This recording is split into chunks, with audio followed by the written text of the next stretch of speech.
Fala galera, aqui é o Paulo Aragão falando, sejam todos bem-vindos ao Giro Bitcoin, esse podcast diário que vai te informar no menor tempo possível sobre as últimas notícias que agitaram o mercado cripto mundial. Para começar o episódio de hoje, sexta-feira, dia 31 de janeiro de 2025, o primeiro mês aí do ano já está ficando para trás. Cada unidade do Bitcoin está custando aproximadamente 104.300 dólares americanos, com uma pequena desvalorização nas últimas 24 horas de aproximadamente 0,6%. Já o Ether, segundo maior criptoativo do mercado, pelo contrário, está tendo uma valorização de 3,2% nessas últimas 24 horas, com cada unidade cotada em 3.350 dólares americanos. Vale ressaltar que dentro do top 10, o Ether é o criptoativo que mais está ganhando valor nessas últimas 24 horas. E no dia de ontem, no mercado americano, nos ETFs de Bitcoin Spot, a gente teve um dia de um inflow bastante considerável. Foram 5.797 BTC que foram comprados pelos ETFs no último dia 30 de janeiro. E no episódio do Giro Bitcoin de ontem, a gente não tinha conseguido dar o resultado dos ETFs de Bitcoin Spot do mercado americano do dia 29 de janeiro, porque as gestoras ainda não tinham submetido o resultado. Eu até falei que eu acreditava que o resultado seria negativo, mas eu estava errado. No dia de antes de ontem, ou seja, dia 29 de janeiro, a gente também teve um inflow de 868 unidades de Bitcoin. Foi um inflow pequeno, mas de qualquer forma já foram quase 2 dias de mineração que foram comprados exclusivamente por esses ETFs. Então pequeno, mas peronomútil. Foi uma entrada considerável, uma entrada bacana de se ter. E de qualquer forma, considerando o mercado no dia de ontem, 30 de janeiro, também positivo, também com inflow, a gente já está de novo em 2 dias consecutivos de entrada. Já nos ETFs de Ether Spot, antes de ontem a gente realmente teve um dia de negativo, foi um dia de uma saída de 1.527 ETH, mas no dia de ontem a gente voltou a ter um saldo positivo. Foram 21.782 unidades de ETH que foram compradas pelos ETFs, o que em dólar americano dá cerca de 67,8 milhões de dólares. Então a gente está vendo que o mercado, de uma forma geral, se recuperou muito rápido da notícia do Fed de interromper o ciclo de corte da taxa de juros. O Fed, na última reunião, manteve a taxa de juros no mesmo patamar, na mesma faixa, mas isso acabou não tendo um impacto muito grande no mercado, porque o mercado como um todo já estava esperando isso, e além disso, as expectativas de um corte já em junho, já daqui a 2 reuniões do Fed, estão fazendo as pessoas já estarem adequadas à realidade. Dando continuidade ao episódio de hoje, agora a gente vai falar sobre o maior fundo soberano do mundo, aumentando a sua exposição em Bitcoin, mas de uma forma indireta. É isso daí. O Fundo Soberano da Noruega, que é administrado pela Norges Bank Investment Management, que é NBIM, acumulou uma exposição significativa ao Bitcoin por meio de investimentos indiretos em um portfólio diversificado de empresas favoráveis às criptomoedas. De acordo com a K33 Research, a exposição indireta desse fundo ao ativo digital cresceu para 3.821 BTC, ou 356 milhões de dólares no final de 2024, refletindo um ganho anual de 153%. Abre aspas, é importante destacar que essa exposição provavelmente deriva de um balanceamento setorial baseado em regras, em vez de uma escolha deliberada de priorizar a exposição ao BTC. A exposição indireta desse fundo é um dos exemplos mais fortes de como o BTC está se infiltrando em qualquer portfólio bem diversificado. E esse crescimento é um testemunho da maturidade do mercado e do Bitcoin se tornando parte de qualquer portfólio bem diversificado, intencionalmente ou não. Fecha aspas. As participações do Fundo Soberano incluem uma participação de 500 milhões de dólares na MicroStrategy, que hoje em dia é a maior baleia de Bitcoin, é a maior empresa que detém Bitcoin do mundo. Investimentos na exchange de criptomoedas Coinbase, ou seja, é indireto, mas não tanto, é um investimento já feito numa empresa do setor cripto de fato, e alocações para mineradoras de Bitcoin, como a Mara Holdings e a Riot Platforms, ou seja, a mesma coisa. Pode não ter comprado Bitcoin diretamente, mas está comprando uma empresa que minera Bitcoin, ou seja, é uma exposição indireta, mas também não é tão indireta assim, afinal de contas já é uma empresa que tem uma relação muito forte com Bitcoin. É diferente, por exemplo, da exposição indireta que eles têm via Tesla. Eles também têm uma exposição indireta via Tesla, porque eles têm a ação da Tesla nesse fundo soberano da Noruega. E a Tesla tem Bitcoin em sua tesouraria.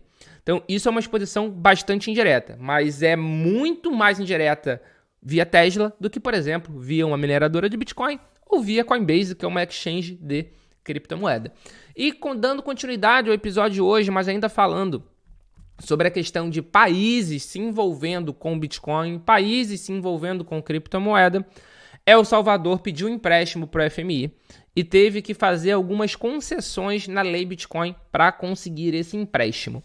O empréstimo foi de 1,4 bilhão de dólares.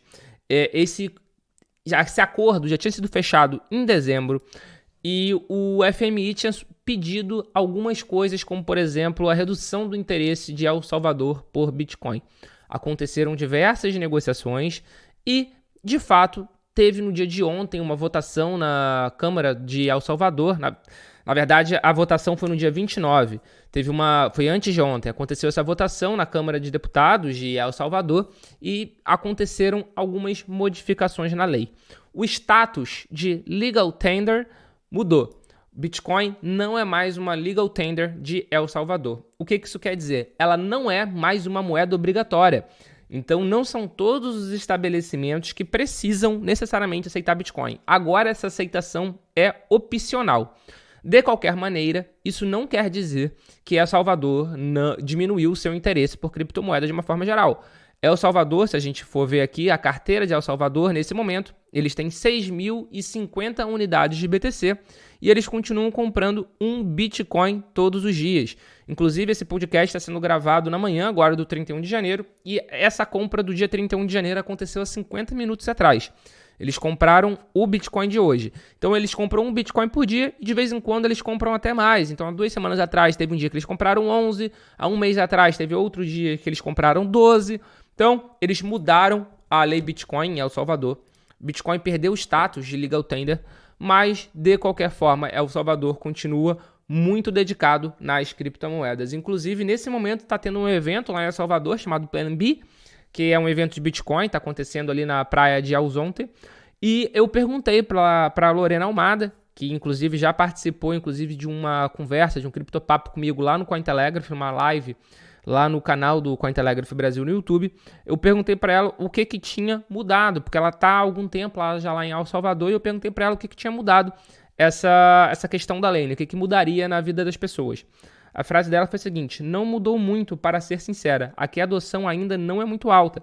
Só nas economias circulares que você consegue usar mais Bitcoin. Fecha aspas. Isso vai muito ao encontro com o que as próprias pesquisas já falavam. Que a adoção do Bitcoin, apesar de muita gente já ter feito alguma transação, inclusive com a própria carteira do governo, Ativo Wallet, acaba ficando muito travada em alguns locais. Por mais que muitos lugares aceitem, não é tão fácil assim.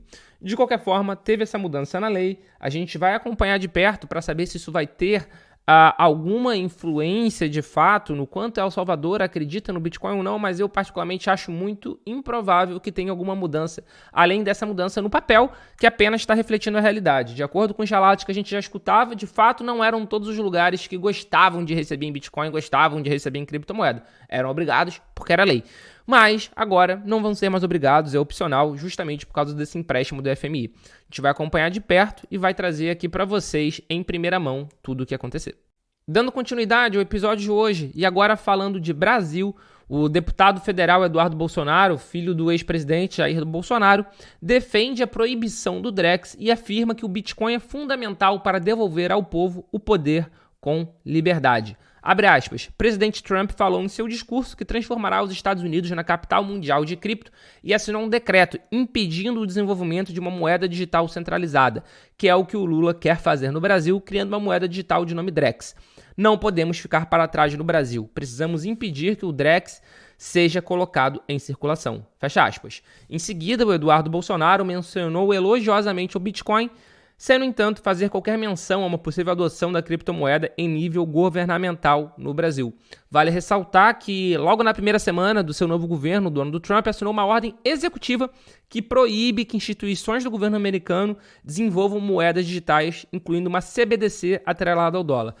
Desenvolva, emita, circule e use. Essa, inclusive, é o que fala na ordem executiva dele, né? E nesse momento, aqui no Brasil, o PL, que é o partido do ex-presidente Jair Bolsonaro, está se mobilizando para fazer uma oposição ao Drex. Vale ressaltar que a deputada federal Júlia Zanata, que é do PL lá de Santa Catarina, apresentou um projeto de lei em 2024 propondo a proibição da extinção do papel moeda para evitar a substituição do dinheiro físico por moedas digitais. A eventual moeda digital emitida pelo Banco Central do Brasil não terá curso forçado a nenhum operador do sistema financeiro nacional ou consumidor final que terão liberdade de escolha sobre os meios de pagamento a serem utilizados. Esse trecho é um trecho justamente desse projeto de lei da Júlia Zanatta. Vale ressaltar que o grande medo por parte das pessoas de uma CBDC, de uma moeda digital emitida pelo Banco Central brasileiro, é o controle que isso pode dar em cima da população, no sentido do governo, do Estado conseguir controlar ainda mais a população. A ideia está evoluindo em diversos países do mundo, é bem verdade, mas esse debate também está evoluindo em diversos países do mundo. Onde a gente tem uma CBDC hoje já em circulação, por exemplo? China. China a gente já tem uma circulação de CBDC, que é o Yuan digital. E daí vem o medo das pessoas em cima dessa CBDC. É claro que a gente sabe que o escopo, o que está definido no papel de uma CBDC, naturalmente não envolve nenhum tipo de controle estatal. Mas a gente sabe também que a partir do momento que o governo, se for um governo autoritário ainda por cima, a partir do momento que ele tem uma ferramenta que possibilita um maior nível de controle, é difícil que a gente consiga segurar. De qualquer forma, é um debate que, na minha opinião, sim, a gente tem que cada vez mais debater sobre essas possibilidades da utilização ou não utilização de uma Drex, de uma CBDC. Afinal de contas, todo debate é válido. E para fechar o Giro Bitcoin de hoje, uma notícia exclusiva do Cointelegraph Brasil. A Bitfinex, por meio da Bitfinex Securities, está estudando o mercado brasileiro de tokens RWA e pode expandir para o país. Atualmente, a corretora já possui uma parceria com a Truther na integração do Pix dentro da empresa. Para quem não sabe, RWA significa Real World Assets e significa ativos do mundo real. Então, por exemplo, uma das grandes líderes aqui do mercado de RWA no país é a Lick, que inclusive é investida pelo Itaú.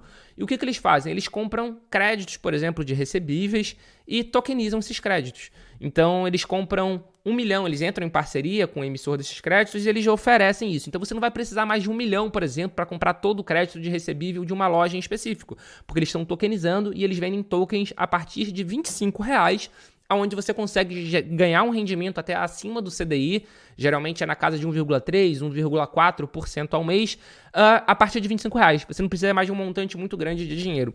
Então, essa tokenização de Real World Assets possibilita uma democratização muito grande do investimento de uma forma geral. E agora a Bitfinex está estudando o mercado brasileiro de RWA e pode ser que eles entrem aqui.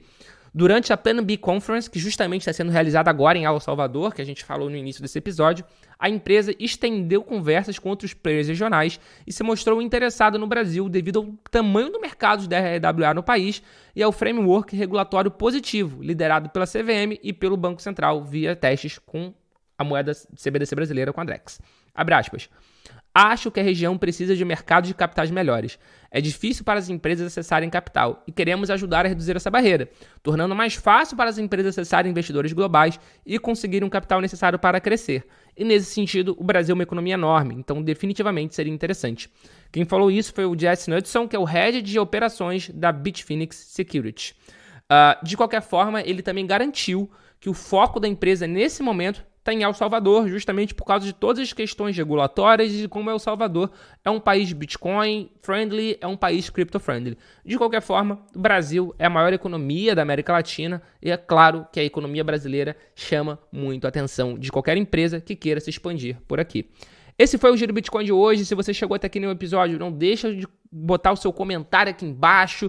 Por qualquer streaming que você esteja escutando, se inscreve no canal, passa a seguir o podcast, dá 5 estrelinhas, deixa o seu like, enfim, ajuda a gente a conseguir continuar produzindo esse conteúdo. A gente precisa da sua inscrição, a gente precisa do seu apoio. Muito obrigado pela sua companhia, a gente já tem um encontro marcado aqui no nosso episódio da semana que vem. Valeu!